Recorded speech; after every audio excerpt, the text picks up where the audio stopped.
Hey, Truth Seekers. Today is November 11th, once known as Armistice Day, now known as Veterans Day.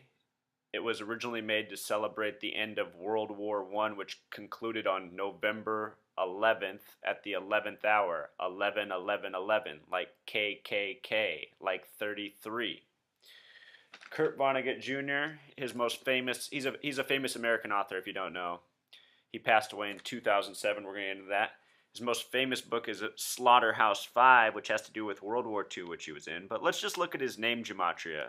And before we get into Kurt Vonnegut, what I want you guys to know is he's my favorite author. I own all of Kurt Vonnegut's books. I've read all of Kurt Vonnegut's books. I used to not read. Twice in college, I had two separate English professors say I reminded them of Kurt Vonnegut. After the second time, I picked up one of his books.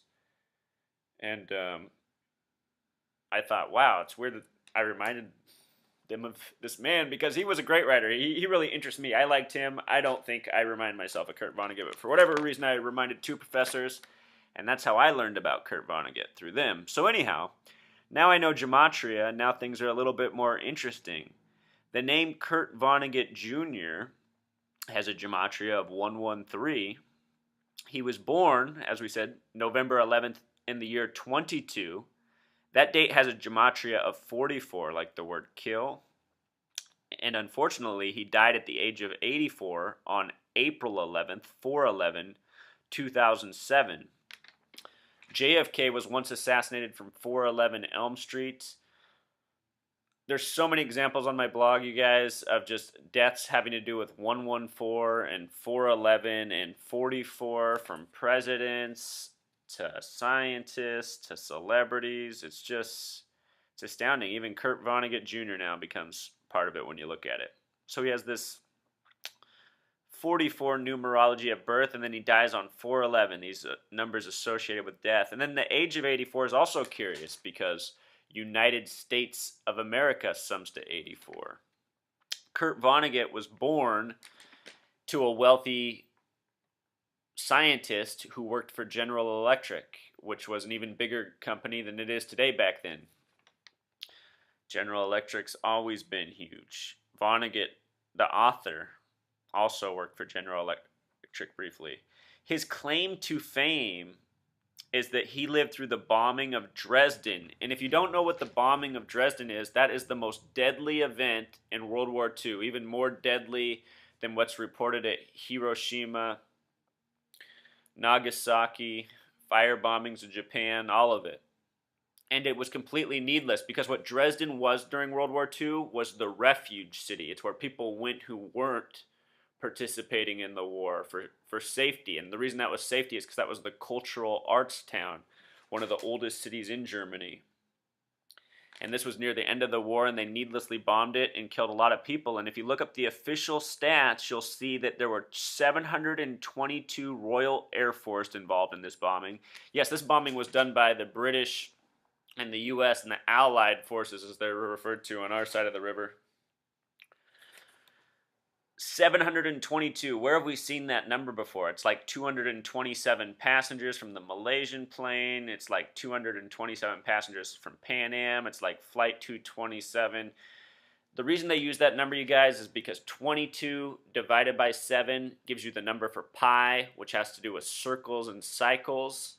And the madmen who run this world, from the wars to much more, are all about doing things in circles and cycles. And they seem to do them by numerology and astrology, which makes sense because they have natural cycles. So anyway, Dresden, where the bombing took place, sums to 33. It's in Saxony. Saxony has the gematria of 26. Remember the God number? If you sum those the 722 Royal Air Force plus the 527 reported U.S. force, it sums to 1249. A little bit interesting. I just looked up this little tidbit. In 1953, the U.S. put out a statement defending the bombing of Dresden because it saved 110 factories and as many as 50,000 lives. Now, how bombing a refuge town achieve that is unclear, but that's the information they put out. And why I find that interesting is because I just realized how in this 110th World Series, the number 53 was coded into it so hard. And here it is, back in time, also pertaining to this. So this is part of the mystery that I still don't understand, you guys. I see a lot of these patterns and I'm able to connect them, but I still think they have deeper meaning, and that's why they show up with the same pairings over and over again. It's some sort of alternate language that has meaning that I haven't fully decoded. So that's where I need your guys' help too. You guys are welcome to take your stab at this and provide your feedback. Your knowledge is very helpful. But anyway, you guys, I want to call attention to this. You know, it was reported that Kurt Vonnegut died naturally. The cause of death was that he fell and hit his head very hard. I've heard, even if you go and do a Google search right now for how he died, you'll find the two different stories I've found. One is that he fell off a ladder, and you'd have to wonder why he'd be on a ladder. He was on Jon Stewart's Daily Show not long before he died, and he even admitted how much trouble he was having walking around at that point. So why would he be on a ladder? The other one is that he fell really hard in the shower, which is more believable and does happen. I know elderly people do fall and die. But you look at the dates, you look at the patterns, you look at what's happened to many other people in this world in positions such as Kurt Vonnegut, authors, scientists, movie stars, and more. Same patterns, same numbers. So I suspect Kurt, R.I.P., is another victim of this. And it's really sad and unfortunate. All right, until next time, Truth Seekers. Encore. One more important point. Kurt Vonnegut, who was born today, today's also Veterans Day, once known as Armistice Day, he was very outspoken about this subject. He thought Armistice Day was a very sacred and important holiday because it was about remembering the importance of peace and there not being war.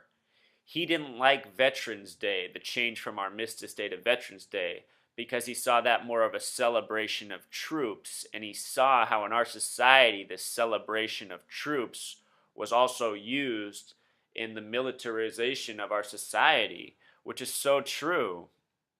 And that's part of the reason I always really liked Kurt Vonnegut Jr. So even if somehow he was a part of this whole thing, I really feel like his voice was a good one, and he brought a lot of truth into this world. So Kurt Vonnegut, you are missed. Thank you, buddy. All right, until next time.